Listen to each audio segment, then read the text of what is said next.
Welcome back, guys. It's the Two Tonys back for episode 3 of the Two Tonys Bearsy podcast with other random musings. And we're joined by a very special guest this week. A good friend of ours, Alex Shapiro, has joined us. Alex, welcome to the show. Good to have you on, man. How are you? I'm doing great. Thanks for having me, fellas. Good to see you as always. Yeah, it's always good. People, whenever we think about Alex, it's always the joy I had. We went to Chicago that time. The worst football game we ever watched in my life, including Dante Pettis catching a touchdown. But other than that, the night before had great crack with Alex. Alex, basically, you brought us around Chicago to this cool. Remind me of the bar you brought us to that night. It was like a we went to a handful. Bar. Oh, the one that was there with the cocktails that went on fire and stuff. That was cool. Yeah, we went to 3 Dots and a Dash. We started at Cindy's Rooftop. Yes. Then 3 Dots and a Dash. And then I believe we ended at O'Callahan's. Yes. I do remember just one of our other colleagues found it very difficult leaving the bar. It was quite entertaining to watch. That was a well. Good night. Let me provide you guys with a flashback here. They're the lads. All That's on a good the group of rooftop lads up there. Of whatever the hell it was, man. That was Cindy's. Was that Cindy's? Right. Okay. Fair enough. Yeah. So yeah. Blast from the past. I think that was 2022. Was it 22? I think maybe. It was. That was before the Commanders Thursday night football game, right? That was horrendous. We were in the gods. One of the worst football games I think the Bears have ever played, ever. Well, we were there. We spent so much money crossing over the Atlantic. I maxed out my credit card that week. Yeah, it was fun. So, Alex, what's going on in Chicago? What's the mood in Chicago right now? I think people are just excited to get to Rookie Minicamp, excited to see guys run around in shorts, catch some footballs, and really to not only lay our eyes on the players on the field. I think we're excited to see how much can Colson Loveland do, right? We've heard he's catching passes, can't do contact. How much is he doing? What does Kyle Monungai look like? Is he really that small? These types of things. Also really looking forward to seeing the coaches in action. Last year, Chad Morton, I think, made the former Bears running back coach, who is now the Jaguars running backs coach, made a real impression upon everybody who attended those practices by being like a high energy guy, really vocal, running up and down the field with the players. Is there going to be any coach like that who catches our attention, who is bringing the juice to Bears practice? So it'll be great. I don't think we've been there for any type of football activities since week 18. So it'll be awesome to be back at Hallis Hall again, like I said, watching guys throw the pigskin around. Yeah, obviously I do want to get your guys' takes a wee bit on the draft. I don't want to go too much into it because it's been done to death. Everyone's talked about the draft now. They've analyzed it as much as they can. They've graded it as much as they can. But until we actually see them play, we don't know. So I will come back to that. But let's just talk about Rookie Minicamp then. Obviously, it's upon us. Everything's kind of happened quite quickly. The guys are going to get into the building for the first time. They're going to get the first time to kind of work with each other. You're going to have a lot of tryouts there, etc. What are you looking forward to most, Alex, in terms of what to expect from Rookie Minicamp, if anything? And is there anything that's maybe like a storyline that you're anticipating coming out of this? Yeah, I already mentioned this off the top, but Colson Loveland, how much is he doing out there? How much can he do out there? Luther Burden, right? The Bears were kind of made it clear, hey, we view this guy as an outside receiver in addition to an inside receiver. Do we see him line up at both spots? Where do we see him line up? And it'll just be nice to see him with the ball in his hands, right? We've heard so much about the yak, and then you turn on the highlights. It's obvious he's a yak guy. It'll be cool to see that up close and personal. And then one other. I'm going to give you 2 other. Ozzie Trapillo. I'm really interested to see if he lines up at the left side primarily, right side primarily. Where do they give him the first crack? Where is he spending the majority of his time? How often is he switching, et cetera, et cetera? Now, evaluating offensive line play, tough with no pads on. You can see how he moves. You can see how he runs. But we actually just recorded a podcast with Mike Clay Harbor and our fearless leader Ruthie Polinsky, and Clay is basically saying, like, without the pads on, these linemen are just playing patty cake out there. So you can't really evaluate the line play, but where is up? And then I'll end with Zay Frazier. I think is really intriguing, especially since Ryan Poles shared that, like, this was a guy that Al Harris had circled, that caught Al Harris's eye, the new cornerbacks coach for the Bears. He's big. He's traitsy. Does he get some one-on-ones with Luther Burden? How do those turn out? What does the press situation look like? Can he stick with guys? Will he make any plays on the ball? I think it's going to be like Austin Reed probably and a few other tryout guys throwing passes. So we'll see how the quarterbacks do at getting the wide receivers the ball, but will he have opportunities to make plays? How does Zay Frazier look? That's a player I'm kind of interested in. Yeah, I think with Zay Frazier is a good example of sometimes with the Bears we kind of go to those late round picks and we go, we don't really know what this guy. I agree with you. I think this guy is intriguing. He hasn't played that much football realistically, and so we don't really have a lot of tape on him. And yet, as you say, he seems to be massive. There is also danger points with him because I think he does get attracted to the ball sometimes. So there is a learning curve with him, but his upside's insane. And the upside that he could potentially bring, 6'3", 6'4", big dude, runs like he's a fast kid as well. There seems to be a lot of movement towards using fast speed around the Bears right now, and the importance of speed and where they see it, where they see that coming along. From your own perspective, do you see already fingerprints of Ben Johnson into this team, and especially in the rookies that were picked? Do you think he had more sway than, let's say, the last coaching ticket? Do you think there was a lot more of a Ben Johnson feel to it? I don't think it's more sway than what Eberflus had. Don't ever mention his name again. He's done. I think Matt Eberflus is still a very good defensive coordinator, a good defensive coach. And it'll be interesting to see how he does with the Cowboys. But, in terms of more influence, I saw Matt Eberflus's fingerprints on the Kyler Gordon pick. I saw Matt Eberflus's fingerprints on the Jervon Dexter pick, on the Jaquan Brisker pick. So I wouldn't say more influence. It's kind of a different influence. And you see his fingerprints all over the first two, really. Luther Burden and Colston Loveland. Colston Loveland, I don't know if he's a Chicago Bear. I actually kind of doubt he's a Chicago Bear if Matt Eberflus is still the head coach of this team, right? But we know that Ben Johnson wants that Sam Laporta type, and he's compared him to Sam Laporta, and tight end is so important, that offense, and he wants to be multiple. He wants the same things to look different. He wants different things to look the same. And Colston Loveland's skill set allows Ben Johnson to do that, to dig into that playbook and iterate on concepts, right? So there right away, yes. And then you mentioned speed, you mentioned athleticism, yards after the catch, what Luther Burden can do with the ball in his hands. I mean, that's a luxury pick. The Bears, we're not hurting for wide receivers, right? DJ Moore and Rome Odunze are going to be your guys on the outside. They signed Olamide Zaccheaus to take care of the slot. Devin Duvernay gives them depth. They still have Tyler Scott on this team as a vertical threat. So that is just another weapon, and he will help Ben Johnson create offenses and create mismatches and all of these things, and different personnel packages.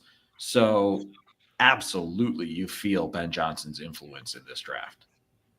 Yeah, and that's the thing I wanted to come back to. You mentioned it a wee bit already in terms of we've added the weapons, we've increased that sort of the talent pool in those rooms.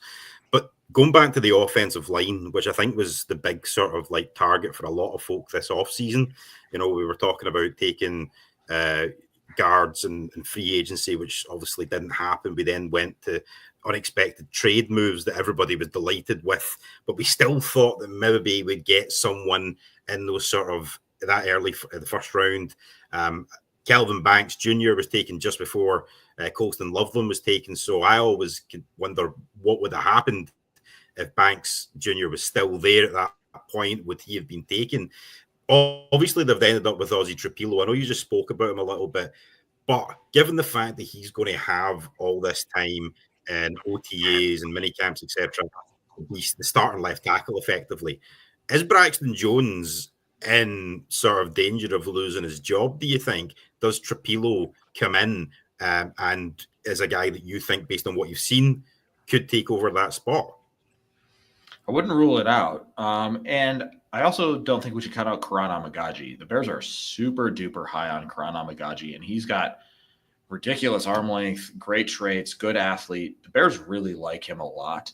And I think they are very interested to see, one, what can he do under Dan Rochar's tutelage? And two, what can he do with an offseason for the first time? I mean, he was hurt the entire summer. So give him an opportunity to not only be in the classroom that whole time, but also get on the grass and really work. I would not count Karan Amagaji out. I still think this is Braxton Jones's job to lose. You know what you're getting. He's solid. He's reliable. And I think the Bears are similarly interested in seeing what can Braxton Jones do under Dan Rochar's tutelage. This is something that I actually spoke with Rochar about, listen, like, it's no secret the anchor has been the situation, the thing that Braxton Jones needs to work on for practically his career, right? Is there anything you can do to help him do that beyond putting on some weight, right? And strengthening the lower half of his body? And he was like, yeah. And I can't recall everything, but he rattled off like a ton of like super football stuff, like big time football jargon where I'm like, okay, you've officially lost me. I have no idea what you're talking about. But he just rattled off like, we can do this, and that will help him with his anchor.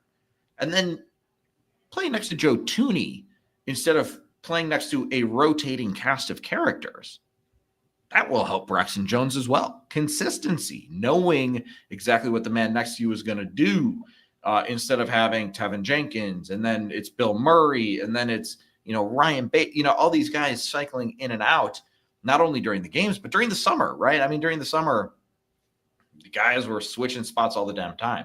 That's not going to happen this year. So when training camp starts, if Braxton Jones can get on the field pretty early in training camp, I do think he's going to have the first crack at being the starting left tackle. And like I said earlier, you made a nice lower third out of it. I do think it is his job to lose. That goes back to an interesting one that Ben Johnson brought up. I think Ryan Pauls has said it as well, around that what the draft and what free agency has done is created pressure and created competition. So I think you now see that there's a lot of players who you would have historically said, oh, those guys are locks, those guys are guarantees. But suddenly they've got to be looking around a little bit and go, well, okay, yeah, they've drafted a second round pick, potentially a left tackle. They've spent a second round pick on a wide receiver. They've spent the first round pick on a tight end. When you look at Cole Kmet, you look at DJ Moore, and you look at Braxton Jones, who would have been locks in this team at the end of week 18. Suddenly, I wouldn't say they're nervous or any danger of getting out of the team, but suddenly there's a little bit more pressure on them coming into it. And I think from the free agency moves that were made, where they were solidifying the inside of the offensive line, and those guys are guaranteed starters almost, what this has created with the draft, it always gave me the impression that we are not desperate to fill a hole, and we're going to go and create that little bit more pressure and a little bit more pressure. I find it interesting with what Ben Johnson said was, we've no draft, we've no roster, we've no set roster. Depth chart, no depth chart. Depth chart. And that creates that feeling of more conversation to be had amongst those elite players. Do you think that is something in a culture change that is needed within the Bears in the last couple of years, or is it something that we can see more of in the next season or two? Absolutely. Let's bring it back to Braxton Jones. I mean, you highlighted a little bit. Braxton Jones is a guy who has never really competed or had a serious contender for his job. His rookie season, Tevin Jenkins started there at the beginning of OTAs. Halfway through OTAs, Tevin Jenkins is now like your third string right tackle. They put Braxton Jones in there for a look, and he just never relinquished the spot. And I don't know that there was ever a serious challenger for him at that spot since he took it over. And I'm not taking away, like, he won that job as a rookie, right? He won that job as a rookie over Tevin Jenkins. There's no doubt about it.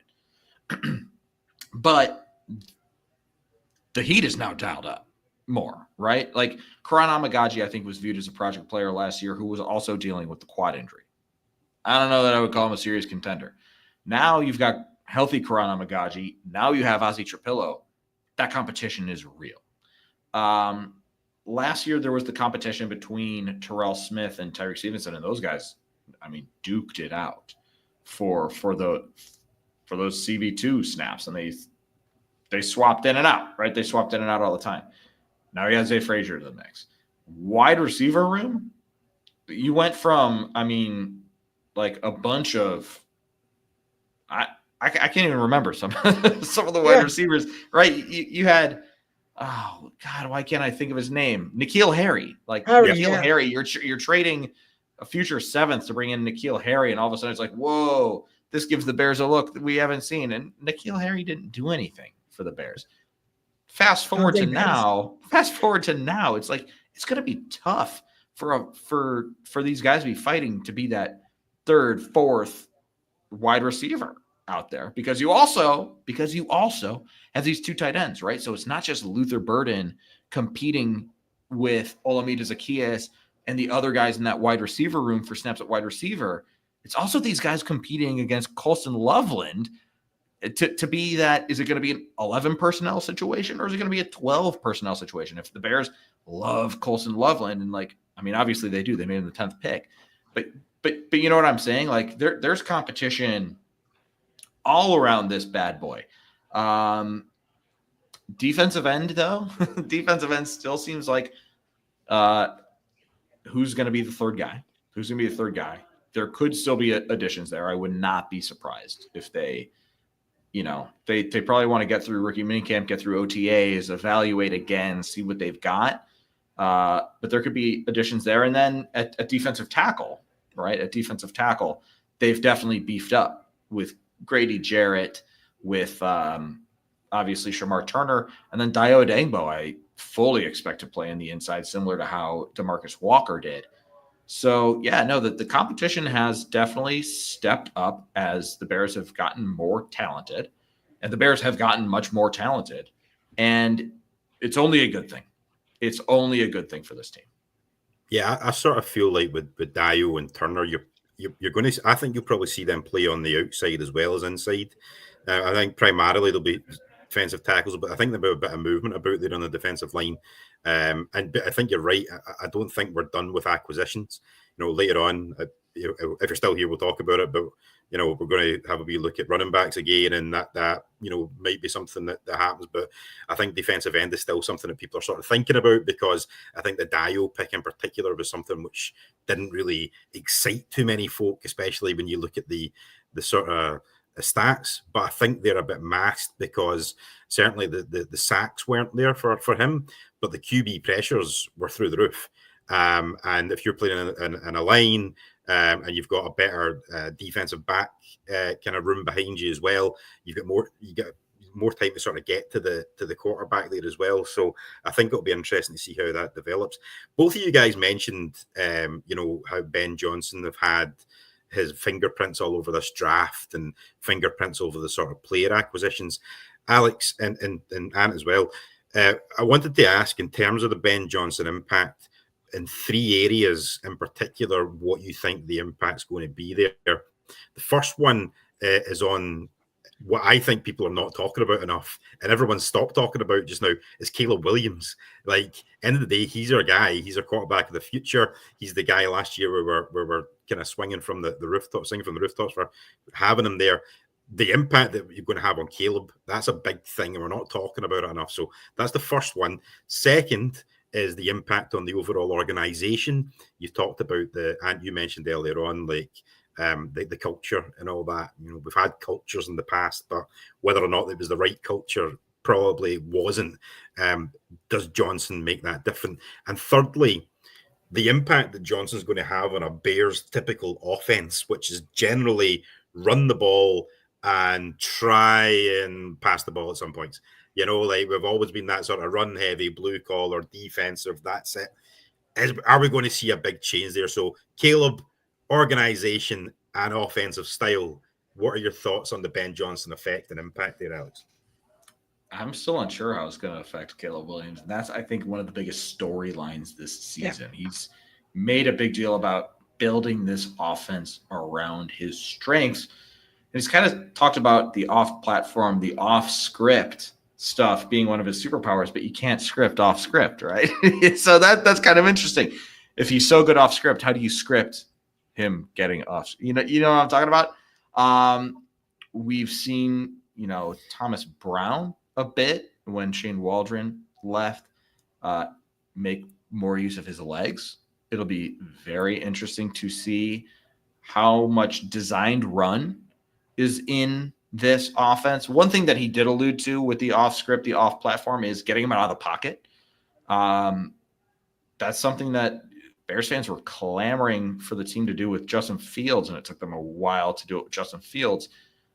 How are they gonna get him out of the pocket and throwing on the run, cutting the field in half, things of that nature?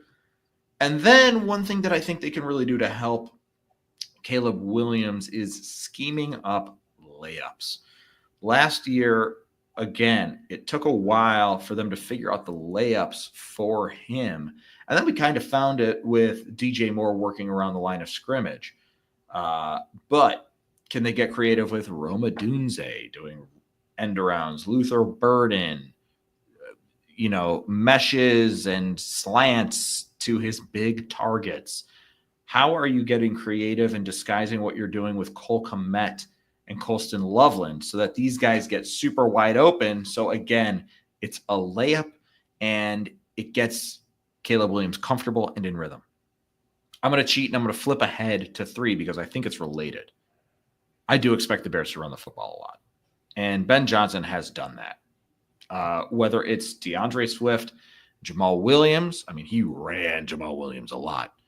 Jahmyr Gibbs and David Montgomery, I still think running the football is going to be the backbone of this team. And what I think could be really important, and now I'm going to go back to 1. I'm sorry, I'm bouncing back and forth. I'm loving it, man. I'm loving it. It's going to be really interesting to see how Caleb Williams does picking up the offense under center. He's worked a ton out of the shotgun, right? Under center is a little bit of a lost art, maybe in the college game. You don't see it quite as much. So can they get him to a spot where he's really comfortable working under center, handing the ball off? Because then what that does is that opens up the play action game. And this is where Jared Goff was a killer for the Lions. That Lions play action game, because Jahmyr Gibbs and David Montgomery were so good, that makes things so much easier on Jared Goff because you get linebackers moving up. You got everybody flowing in one direction. And then all of a sudden, psych, I still have the ball. And now, again, we're manufacturing these layups for Caleb Williams. So I think it all goes hand in hand. And I guess to bring it all home, like one thing that I'm also really, really interested in, do we see Caleb Williams really taking the ball under center, doing the fake drop back, doing the fake handoff? Because you're doing all of that with your back to the defense, right? That's why that's tough. Shotgun, you get to see everything in front of you unfolding at the same time. When you're doing play action under center, you're running back towards the running back. You have no idea what the defense is doing behind you. So you have to turn around and very quickly process what's going on. I think that could be a major X factor for Caleb Williams. Maybe not this year. Maybe he doesn't figure it out this year, but maybe next year or the year after, if he gets more reps, gets more comfortable, that could be a huge, huge X factor for the two together. And then I forgot the second one. Can you remind me of the second one? The organization, the culture. The culture. Yeah. In general, because you talked about, the last head coach who will not be named. And it was pretty negative. It was pretty negative. Yeah, the guy's a great defensive coordinator. Yeah, the guy can spot talent and defensive players for definite. But that culture, the approach to games was definitely something that folk weren't happy with. So what's the change that we're expecting there? It's interesting with Eberflus.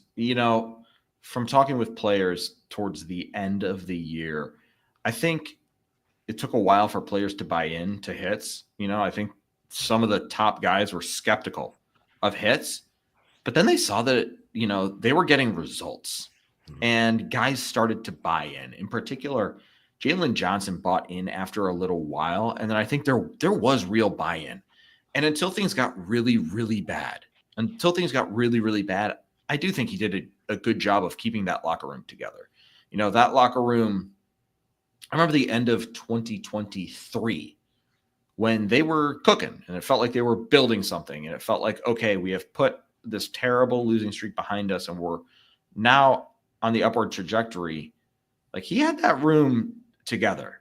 And then the time management stuff happened. The poor decisions happened and the lack of accountability happened. And I think that's where he started to lose guys. So it's not like it was all terrible. It's not like it was all bad with Matt Eberflus, but he definitely lost guys towards the end. Now, in terms of culture, let's talk about Matt Nagy, kind of another culture, right? That was all vibes and, swag surfing and club dub, and it was happy-go-lucky and everybody having a great time. But then that fell apart as well. So we hear Ben Johnson is going to hold guys accountable. He has hired a lot of coaches that fall into two camps. One camp is super experienced, in Dennis Allen's case, head coaching experience. And then position coaches who are very experienced, like Dan Rochar. And the other camp is guys who have played the game. Al Harris, Antoine Randall. These guys have been in players' shoes and played the game at a super high level. Put it all together, you add the accountability factor. It's going to be interesting how it comes together if the accountability is real. And accountability isn't real until you have to hold somebody accountable, right? Matt Eberflus spoke a lot about accountability.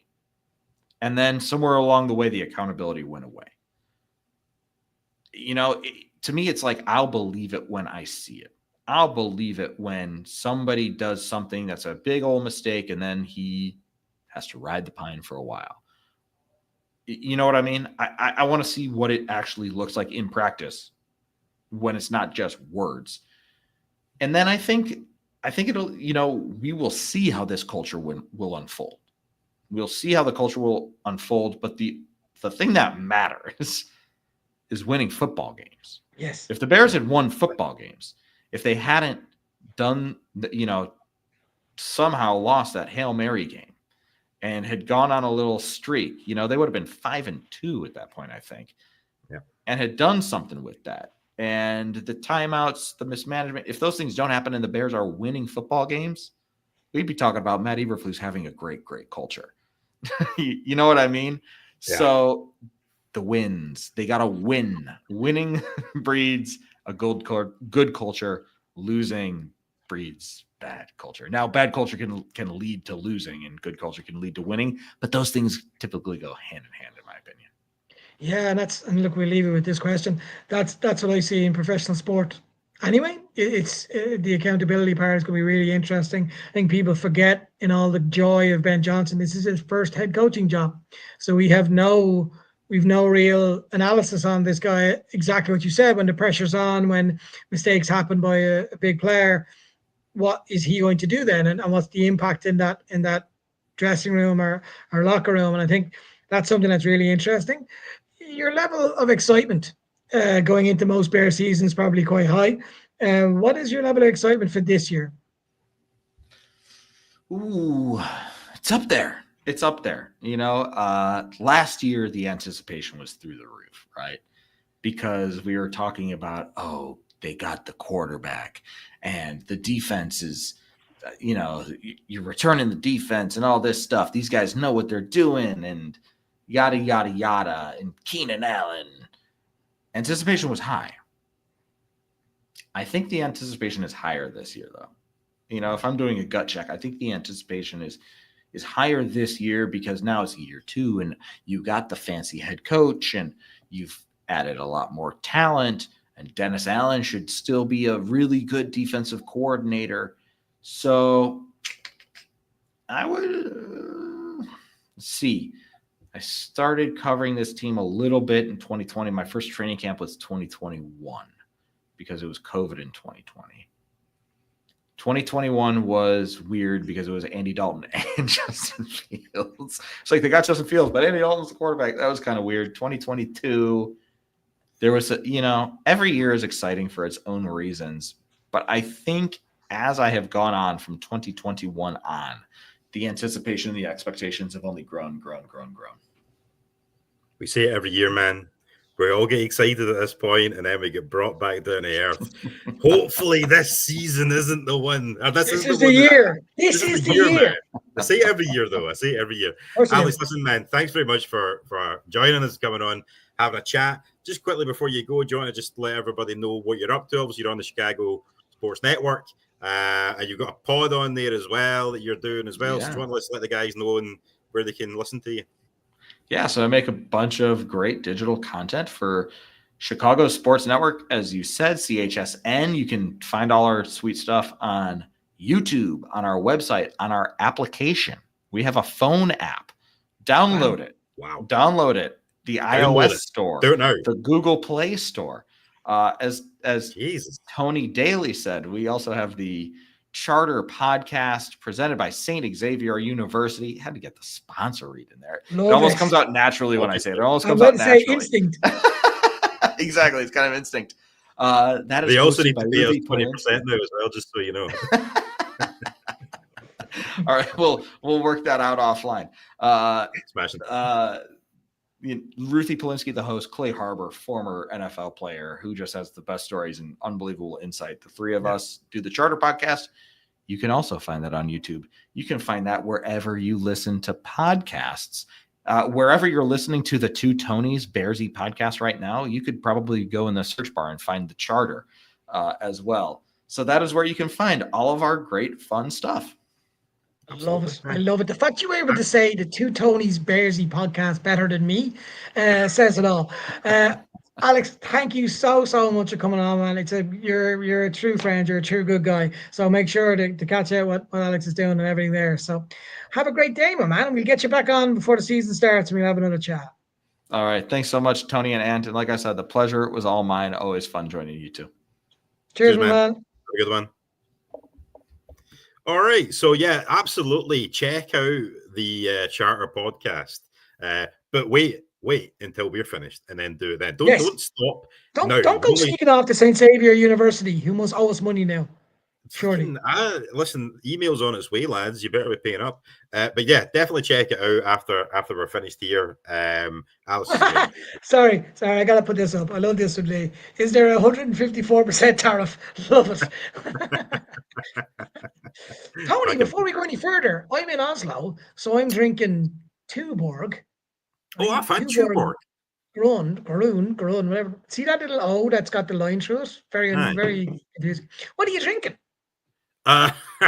Right. Listen, I'm going to be letting the side down tonight because I'm currently I've just finished a cup of coffee and I'm on the water now because I have an early rise for work in the morning. So I'm boring everybody basically with this. Usually I do have something, but I thought I'll behave myself tonight for a change, but that's not going to be something that stays there for definite. What's the crack in Oslo though, man? Like, how's Norway in general? Are they good folk over there? Norway's expensive as fuck. It's just an expensive country. So I was on a 10-minute taxi ride and it basically cost me £45. It's insane. They don't do, like, burgers are £20, £22. It's an expensive place, but it's cool. It's cool. I'm up here for work, so I'm back home to Gothenburg tomorrow. Back into the city centre of Gothenburg, and then I'm gonna have a nice weekend, chilling out, relaxing, and as we get ready for hopefully getting ready towards OTAs training camps and all this other stuff that comes along, and then we get ready for Bear season, and maybe the Two Tonys Bearsy podcast goes back to Chicago if St. Xavier University will put us up, and we will bear that burden and fuck it, and we'll go. We'll be there. We'll report back to all of our all of our followers on X and on YouTube. And that just reminds me that if you aren't already following us on X or on YouTube, then to do that if you can. I would appreciate that. And obviously, the last time you were on was the night of the draft. Yes. Last week we had Zach Pearson on. We kind of went through some of the picks that happened there. So as I said earlier on, rather than doing that to death and talking about it constantly, I'll just what I'll do is I'll just ask you, what was your favorite pick that the Bears made, and what was your least favorite pick that the Bears made, and why? The obvious one is I'm going to say, not going to pick a player out as the least favorite. Disappointed we didn't get a running back until the 7th. Now that he looks much better than a 7th. Let's be completely honest. But it was the one I think they missed, and I think the impression I got from all the interviews was they were 1 away or 2 away. Henderson was probably the one that stood out the most in round 2. I think they thought they were going to get him. So that was probably the one I didn't like the most. The one I liked the most, Burden, obviously stands out as something that was unexpected. I'll say this. If you go back to my reaction when Loveland was drafted, it was like, Jesus Christ, who's this lad? Why are we not this lad? Like, oh, we should have got the other tight end, which I can't even remember his name now. That's how into it I was back. Warren. I didn't want to mention his name. Made me upset. But Loveland, I've watched him a lot, and God, I get it. I really do get it. I get that whole move. I get the feeling around Ben Johnson. It's why I asked the question earlier on around whether Ben Johnson is that it's got his fingerprints all over him, because it does open up so much. He is a proper catching tight end. He's a blocking tight end. He's a nasty kid. He's young. He's fast. He's quick. There's a lot of similarities to other tight ends that have done well. So they were the two that stood out. There is obviously like comparisons with different positions. Ozzy, as I'm going to call him, that's a nice one. I think there's the whole draft really smacked of, we didn't need to go out and get a guy or a position. Instead, we really picked on best player available and creating a better team. And we look a much better team post-draft. If you look at the NFC North, we easily had the best draft. And it just now is up to the coaches, who all look massive upgrades in what we had before. And it just gets exciting. It's what I said to Alex, is why I'm excited. I'm really excited about this year, because there's a bit of depth there. There's a bit of competition there. There's a bit of real kind of opportunity knocks kind of conversation. What about you? What's your favorite and least favorite? Yeah, I mean, I really like the Luther Burden pick, to be honest with you. I think given the way that things fell, it was probably the best pick they could have made at the time. So there's been reports come out from, I think it was Jeremy Fowler on ESPN, that a lot of folk believe that the Bears were trying to trade up in the second to get up to that sort of top of the second round, probably going up for Henderson, the running back. I think they had their eye on him. We'd heard from a bunch of folk that that's someone they really liked, and I think everyone sort of expected it. Obviously, he went earlier on. Judkins actually went before him as well. So I think by the time it came to the Bears to pick, I think the Luther Burden made a lot of sense. The running back situation is something I think is still going to happen. I mean, the fact that you're trying to trade up to get a running back at the top of the second round indicates that either you really love that guy and you just want him on your team, or you're kind of still not 100% sure on your running back room. And I think there's probably a bit of that in there, which sort of leads me on to my next sort of question for you as well then, because again, a lot of chat. We talked about it last week with Zach Pearson. Running back acquisitions. Are the Bears going to bring anybody in at running back? Everyone's talking about Nick Chubb. J.K. Dobbins is someone that's been mentioned. Do you given the running back room as it is, do you think that it's complete, or for Ben Johnson to realize his vision of Bears offensive football, is he going to have to add somebody there? Yeah, I think Williams is an interesting one from the Lions, if that goes. Chubb, I get, if it was Chubb 2 years ago. It does give that. Look, I don't like watching tape where it's just tape of him jumping up and down and running in straight lines. Therefore, there's just the injury profile, the age. don't really see that as something that Poles or Johnson would like. And that's why Williams, I think, is a more realistic one. But it's going to be interesting what they do in that room because there is talent there.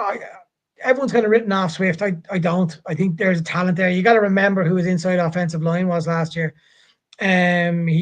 He's not a bash down the middle. I think Roshan Johnson will get more opportunities. I think Paul's even said that about he wasn't being used properly last year. Love the 7th round pick. He's my new Daz Newsom, poor man. I know he's gone. He's probably going to get cut. But there's something about him I like. He's never fumbled a football. He looks dynamic. He's not the fastest guy, but he looks dynamic. He looks strong.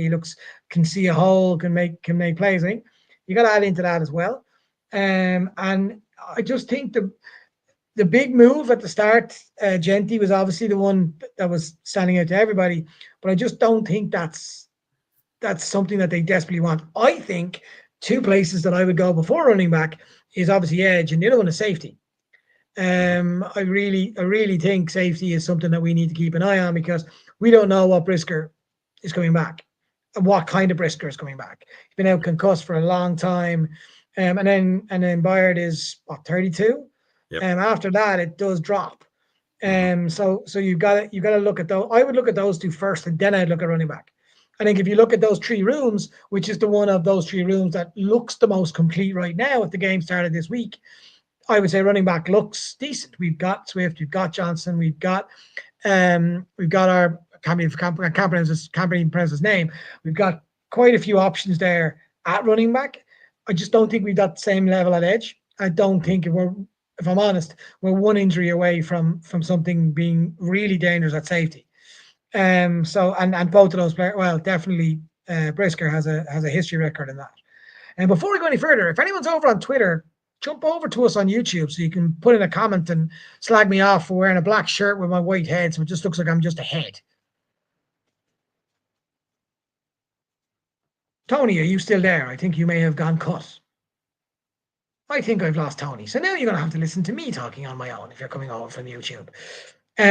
From my perspective, there's a lot of real avenues that this team can go forward on. I think I love it, Tanner. I love it. That's what I want to hear. I'd love to get your opinion in the chat that people are there. What do you guys think around where the Bears should look at? Is it safety? Is it something that we need to get towards edge rushing position? What's the level that you would want to go and spend? And if so, why? So is it because you feel that there's not that quality at edge, or who's out there that you guys want to get? I know I've seen already guys saying they don't want Nick Chubb, but there may be avenues around that, and what that looks like. I get it, Tanner. Running back, that's not Roshan. I think Roshan wasn't used properly in this team. I think Roshan's abilities is definitely to get as far forward as he possibly can and move that football. But I think Roshan wasn't used. He was used a bit of a battering ram. And I don't think that's fully Roshan's game. I think that's going to be interesting what they do with him. Ian Wheeler obviously is one I've heard quite a lot of people saying. There's something that's there. And I think there's just a little bit of what that looks like. Tony's Wi-Fi strikes again. It does indeed. Doesn't matter what show he's on, the Wi-Fi goes. You're back. Yeah, I've literally no idea what the fuck just happened there, man. Like everything just crashed altogether. So, but anyway, we're back. Everything's good. I didn't actually notice. I came back and you were still talking, so I didn't even notice that if you'd noticed, I'd left. Oh no, I had. Anyway, you were just. So, yeah, I mean, looking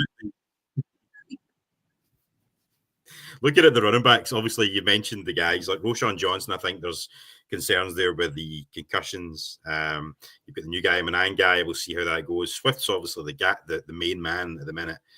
Ian Wheeler, you just mentioned him there as well, could be an option. I think Travis Homer's the other one. But yeah, safeties, there are holes. There's still holes in the team. You know, whether it's starters or whether it's depth. You know, I think a lot of people have looked at acquisitions and went, right, we're ready to roll. You know, and yeah, to an extent we are. But it's not a perfect team just yet. That it's still sort of growing, and I think we'll see that once we get on the field. But yeah, I mean, plenty of time to add players anyway, and I think there are still a ton of decent free agents available, and it'll be interesting to see how we actually go about that. On that, before you go any further, on that, you get one free agency signing that you can make right now, just one. And doesn't matter. Don't worry about money, or don't worry about any of that kind of stuff. Who are you looking at, or what position are you looking at? What's the one? You said there's holes in his team. What's the one hole that you stand out straight away? Do you go, God, if that guy was available, that's who I'd want, or that's the position I'd want? Honestly, it's a running back for me. We talk about the irony, Swift. He's the irony of that statement, by the way. Go on. Listen, let's not live in the past, right? Let's look to the future. That's what we're doing here, man. We're looking to the future. We're looking at the new offense that the Bears have. Like, let's be honest. Like, we would love a David Montgomery back in this team right now with the way that are you shitting me? Are you shitting me? Are you actually shitting me? Are you taking the piss? David Montgomery. Are you doing it on purpose? Not that David Montgomery. That type of player. Do you know what I mean? You need that guy. Oh my God! You talk about, like, no. Remember. Hold on, I need to get comfortable here for this argument, right? Remember the whole lightning and thunder thing, that we had going a few years ago. We need that again, right? Roschon Johnson is arguably your thunder there, but with the injuries, the concussions, it's something to be concerned about. I don't know how they're going to deploy the running back room just yet. I don't think we can obviously look at Detroit and say it's going to be like that. But we've heard Johnson already say that he's going to make a new offense here based on the guys he's got. So it might not be. And we're talking about a guy that everyone says is like an offensive mastermind. So, surely he's not going to just go out there and play the same hand again. He's going to go out there and he's going to change it a little bit. So I think for me, I would just like to have a different sort of dynamic at running back. And honestly, I know Chubb's old. Well, he's not old. He's 29. I know he's had really bad injury. But I think that's a kind of guy that you could bring on a 1-year deal that wouldn't be overly expensive later on in free agency. And see how it goes, man. Because at the end of the day, if you get the Nick Chubb for the first 5 seasons he had in the league, then you're having a great year. If you get the Nick Chubb, obviously, from the last 2 years with the injuries, not so much, but it's an option. Jamal Williams is another one that you could look at as well. But yeah, for me, Jamal Williams. Sorry for interrupting. Jamal Williams is the one for me because he knows the system, knows this. Like Chubb, I just worry about that knee. I worry about the history, the drama that would come with that as well. And look, we've had this conversation about running backs. They have a life cycle. And I think Nick Chubb might be getting to that or already got past that. I think Jamal Williams is a different one because Jamal Williams will come straight in, know his system that Ben Johnson runs, what he likes. And I think that would be in my opinion, that would be a smarter, more Polesy type of move. I think I'd be interested. I think there's a lot of disrespect gone towards DeAndre Swift. I just think there is. I think I know people assumed, oh, well, Johnson got rid of him from Lions. He doesn't want them around. We don't know that. We don't know if it was his decision. You got to remember, he wasn't the head coach. The decision was made above him. So it may not have been that decision. It may have been the head coach's decision to move on from him. So I think there's I think DeAndre Swift was the big winner from the draft for Chicago. I think it created that opportunity for him to go and prove his worth. But yeah, I'd be interested. I agree with you. I think they're going to take someone else in running back room. Unless something mental happens with my young guy or with Ian Wheeler coming back and suddenly they change their mind on that. It'd be also interesting. They want a pass-catching running back. That seems to be a big. So Gibbs and Montgomery both were for Lions, if we're going to use that example. Is Chubb that? No, maybe, but not really known for that style. There's interesting calls around that. Yeah, no, absolutely. I completely agree with you. But yeah, I think talk about if they're going to add free agents, it'll be closer to training camp as opposed to now. I don't think they're in any mad rush. There isn't anybody that they want to get ahead of anybody else by the looks of it. Otherwise, they probably would have already signed them. So, time will tell. But one thing that they might do, and there's been sort of rumors swirling around regarding this as a possibility, from X sources or Twitter sources. I don't know how reliable they are, but anyway, Joe Tooney extension. Obviously, when the trade was made, a lot of people expected that as soon as it's done, the extension would be done and he'd be here for another 2-3 seasons, sort of thing. At the moment, nothing's happening. He's here now, I think, until the end of the season. So that's not, and really, if you're getting an all-pro player, even for a year for what you gave up, still pretty decent. But really, you want to get a guy like that tied down for a couple of years. Are you surprised that this extension hasn't already happened and we're now in May? I'd say it's coming. I don't think I think it's just a matter of time with that one because the cap situation, he's the obvious one that impacts the cap situation quickly. And I think that's something that will happen. I think it's one of those ones where we've already heard the same language around Kyler Gordon, and suddenly Kyler Gordon gets done. Same language coming out of polls. He was on a podcast recently. Cameron, I think it was 670 the score. I could be wrong. And he was pretty much saying, "Yeah, I'll text you when it's done." I'd say it's close, because that's the obvious one from a cap side, and we do need to look at that realistically.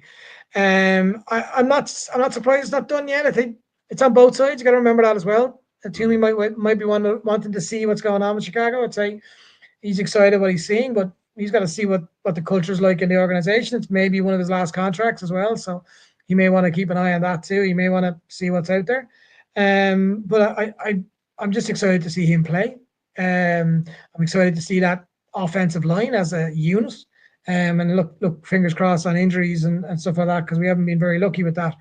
But you look at that inside offensive line, you look at that whole offensive line, and it's the first time I can remember where you're like, yeah, that will be 4 of the 5 starters, definitely. And then you've got a second round pick that we've taken. We've got a third round from last year who should be 100% fit. You've got all those ones, and people not really talking about is Braxton Jones will not be fit for the start of camp, or unlikely to be fit for the start of camp. So those guys will get that opportunity and will get that chance. With Joe Toomey just inside that, it makes it easier for a rookie or an inexperienced left tackle to get those really important reps beside an all-pro Hall of Fame element feeling towards a left tackle and our left guard. That's something that we just haven't had. And it's so exciting for me watching what's coming through is that what's wrong? Like people, you mentioned Caleb earlier, and no one's talking about Roma Dunze. What's Roma Dunze going to be like in year 2? Like he like how many mouths to feed? We've got so many mouths offensively now, which is a worry when we look at it. But also, it's going to be a worry for playing against us, because suddenly now you're going, okay, they look like they've got their offensive line solidified a bit better than it was in a long time. They've got a quarterback going into year 2 who is the number 1 draft pick and is raves about. And then you've got all these weapons all over the field.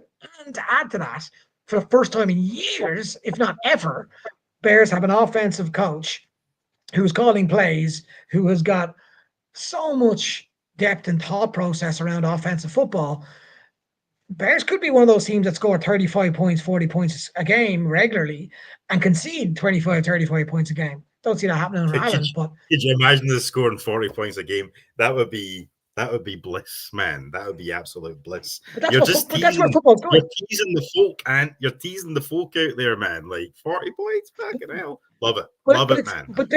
But it's there, because what you'll say about Ben Johnson is he is explosive. Yes, he will run the football. Yes, we will do play action. Yes, we will be Chicago Bears style football. But he will throw the football. He will take risks. He will expect his quarterback. I think what you'll find Caleb's interceptions will go up massively compared to what he was before, because the last regime was all about don't give the ball away. Keep the football. Protect the football. That was the whole thing. I think this offense will go, yeah, do you know what? You want to slug it there? You want to take that risk? You want to throw that pass with 2 defenders on Roma Dunze or DJ Moore or whoever, Loveland or whoever, and it doesn't work out? That's okay. You try that, we go. But it'll work 7 times out of 10. So I think you'll find his touchdowns will go up, his yards will go up, and his interceptions will also go up. And I think Bears fans, we need to realize that's coming too, and not get so fearful about that being a negative. He will throw interceptions that you go, Jesus, what are you doing? Because he'll be put under pressure by his own coaching ticket to go and do that. Yeah, I totally agree. And I don't think having many mouths to feed is a bad situation to be in. As long as it's handled properly, but I think we're going to have the advantage of a guy who can set up a proper system, who can scheme players open, who will have set plays for different players and all that type of thing. I think that aspect of it sort of gives me much more hope. If we hypothetically ended up with the same player acquisitions this season, but we still had the offensive staff from the year before, you still get those same concerns. Like it's that one where, well, I can give you all these things, but you still need to put it together.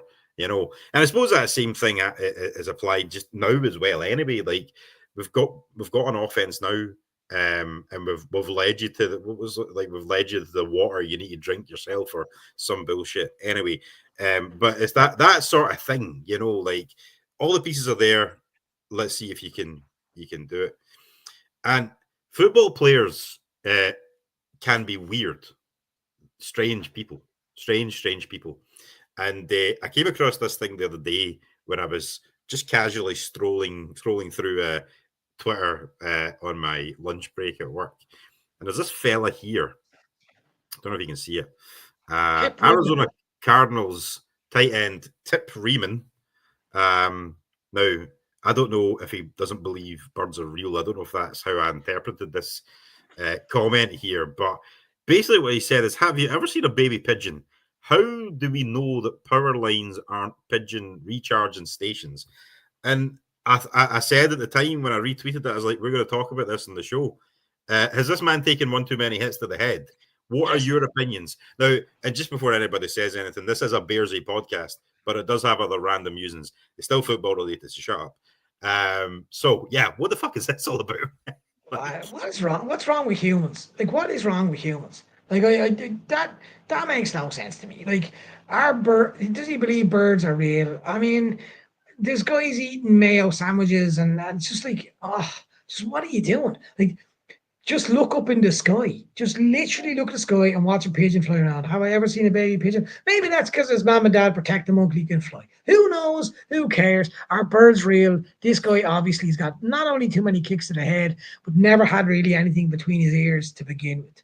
I mean, question is though, have you ever actually seen a baby pigeon? Because it got me thinking that I don't think I have.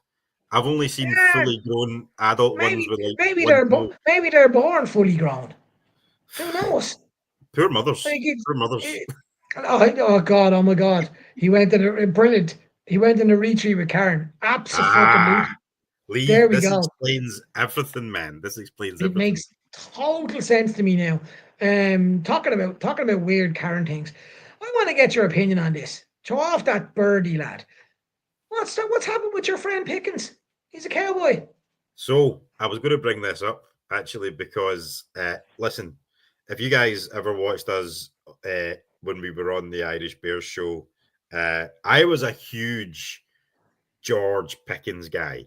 Like obsessed. Obsessed, absolutely obsessed. The guy coming out of college was a talent, like shit hot player, ludicrous talent, and I wanted him on the Bears team. And probably it was always going to be a second round pick. I know people have been talking about today with taking Kyler Gordon, and that was the great move. And it was. Taking Kyler Gordon's been fantastic. But it doesn't take away from the fact that I also wanted George Pickens at the time because I think he's a tremendous talent.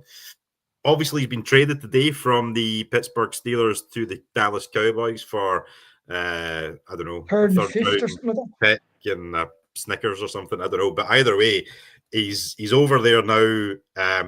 But, and a few people have said it, and I think you maybe said it as well, like when the Steelers get rid of wide receivers, there's usually a reason for it. Maybe they're not quite as good as we think.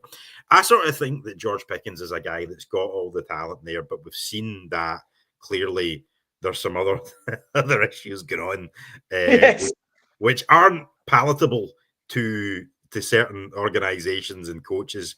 To be fair, the Steelers, they've stuck with him for a few seasons here, and it is what it is. But he's moving on. Like I think if he can get his head screwed on right, then he's the kind of guy that could have success in the league. But do Yeah, you but think that's going to happen though? Like, I just yeah, that's the point I though. see Does he get his?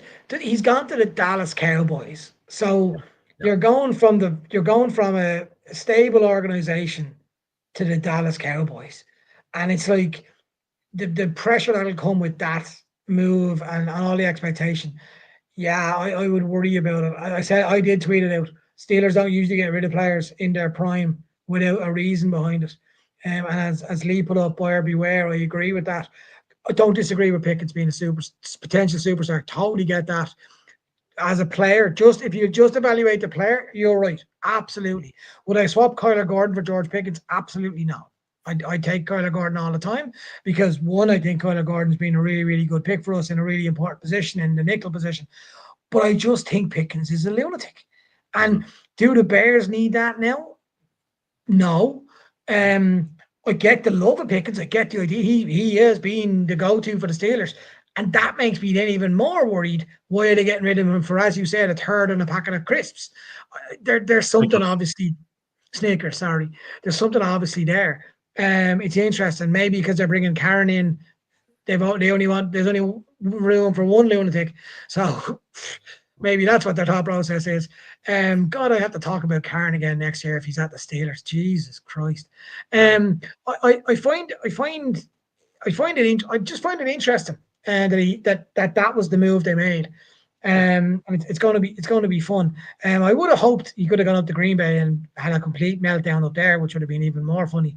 But look, it's definitely an interesting time in the NFL with moves like that, and everything's still up in the air about what's going on. Just on this now, before we go, because we got to go and enjoy our evenings. What's your take on where the Bears are now compared to where we were at week 18? Are we, in your opinion, are we 10% better? Are we 50% better? Are we 80% better? What's your take on that? Yeah, I mean, like, again, it goes back to that thing where everything's on paper at the minute. On paper, we've made a huge acquisition at head coach. On paper, we have potentially put our offense in a situation where it can be run properly for the first time in a long time. On paper, we've helped our quarterback out because we've added additional weapons there. We've also protected them better than before because the interior of that offensive line was horrible. So based on all these guys and what they've done in the past, it looks like we've improved the team and the situation to a whole new level. A whole new level. My thing is though is like we need to see it happen, and we talk about this every off season. I'm fed up looking at these draft grades, and I'm fed up looking at the breakdown after the free agency and the draft and everything else, and everybody going, the Bears have been great in the off season. That's got to be my top three teams for acquisitions. Chicago Bears are up there. It happens every season. It happens every season. And then we come into the year, and lo and behold, we win 5 games, and we're picking in the top 10 again. So really, at this point, I don't even want to. And I'm not trying to bring anybody down, but at the end of the day, nothing's happened yet. We've brought folk in. Who's to say? Who's to say that it's definitely going to work? I hope it does, obviously. But so on paper, we're fucking miles away from where we were last year, and I'm delighted by that. And I just hope that it all works out the way that we hope it's going to work out. I'm sure it does. I know we're going to be better than last year. How much better will depend on the application of what they're doing, and then the players, and that especially some of the younger players making that jump. Caleb Williams making the jump. The left tackle situation as well. If Braxton Jones is going to play, great. Is he going to make that jump that we've been wanting to make for the past few years? We'll wait and see. So I think there's a lot to be excited about. I'm. What about you, man? I mean, are you feeling the same way? Are you getting brought in by the hype again, or have you been burned too many times in the past? I promised myself I wouldn't get hyped up to bits I promised myself, but I found myself doing it. I just like, and it's not even just the head coach, because I do have reservations about Ben Johnson, and it's his first head coaching job. I don't care what anyone says. You're not, when you were the offensive coordinator calling the plays, it wasn't your team. It just wasn't. Things go wrong. It's not necessarily your fault. And now it's all on him. But he's done really smart moves in what the coaches he brought in. Eric Bieniemy, for example, Dennis Allen, people who are real, proper, knowledgeable, experienced coaches who aren't necessarily his friends. So that's, I really think that's the biggest move I've seen Bears wise. And also, I just think some of the moves we've made have intrigued. Look, it's the hardest division in the NFL. Don't care what anyone says to me. Those 4 teams, if they were in any other division in the NFC, I think they're the favourites in their division. Or if not the favourites, definitely in the top 2. I think if those 4 teams were in the 4 other divisions, they really would be that good. So it's a bit unfortunate for the Bears that we're starting to see that growth just at the same time as we've got Detroit Lions, who, in my opinion, are the best team in the NFL, and butchered a Super Bowl win, let alone a Super Bowl entry. Hutchinson is an interesting one to keep an eye on, by the way, because he's not fit or close to fit yet. But then you've obviously got the Vikings, who won 14 games last year. I can't remember how many. You've got the Packers, who, say what you want, I still think have the best head coach right now, until we see what Ben Johnson's like. And therefore that division is a really, really quality division. In saying that, though, you can't not be killed by the hype. Caleb year 2, Roma Dunze year 2, that inside offensive line, the coaches which I mentioned about. Then you've got some of the draft picks that look really tasty and really interesting. What they're going to do with Loveland and Cole Kmet. What they're going to do, is Montez Sweat going to have that kickback? We haven't mentioned the defense at all. Kyler Gordon with his new contract. You look at some of the big name moves there. Is Dexter going to have another big year? Those moves are really interesting to me. And I think we look a much better football team. We've got a really tough schedule, absolutely, especially away from home. Don't expect to win many games away from home this year. But I think if we can make Soldier Field a fortress, if we can really make it a difficult place for teams to come to, win 7, 8, 9 games in that kind of area, win those home games, whether it's divisional games or whether it's anybody else, win those games where we look really good offensively. That's the progress I want to see. Yes, I want to get to a playoff. Yes, I want to win a Super Bowl. Yes, blah, blah, blah. But if we're looking at realistic progression, that's what I want to go with. And have a shot away from home. Obviously, don't give up on games. Have shots away from home, but focus on winning in Soldier Field. Focus on creating a culture within Soldier Field that it's a tough place to go and win. Tough place to go. Because we'll be honest, it hasn't been for years. And teams have come to Chicago and gone, well, it's nice. They usually are on one of the earlier games. I think the Bears will be on a lot of night games. I think you'll see a lot more of that because people will be excited to see what Ben Johnson's going to do. And I'm just intrigued as to what it is. But I'm not getting caught by the hype this year. I'm not getting into the whole 17-0 or whatever it is. And how many games have the commission given another 4 games yet? I don't know. They're probably going to add games. Oh, yeah. Listen, Yeah, that's coming. It's going. I think eventually they'll probably just like make the season longer and just kind of add as many extra bits in there as possible. But yeah, I mean, probably next week, guys, we'll probably look at the schedule release, which is going to be on. I think it's next Wednesday. Actually, I think it is Wednesday. We'll maybe do something next week on that, just to kind of talk about, the release. And it's always good because, for guys like us that live over the other side of the pond, we then plan our days off from work, especially if the Bears end up having so many primetime games. So we need to then oh, fuck, right, I need to take that day off because I'm going to be up until 5 in the morning watching the Bears get beat. So yeah, that's how committed we are over here, man, as we've talked about before. Guys, thanks very much for tuning in today. This is our 3rd episode. We're still growing. We're getting there. Great to see so many people watching just now as well. So thanks very much for that. We really appreciate it. Obviously, we're setting things up. We've got our graphics and all that kind of stuff. One thing I haven't actually done yet, though, is set up a wee outro video. So I'm going to have to do that because I've noticed the last time we did a couple of shows, we've basically just kind of went to blank and then stopped. So I thought what we'll do is just while we're on the show live just now, we'll throw something in just to make it So there's a bit of noise in the background. So I don't know if you can hear any of this sort of background music here, but I'm just going to play this over the top of our exit just to see how it goes. What do you think of this one? Yeah, not bad. Love it. Love it. So that's one. Or we could go with this type of guy.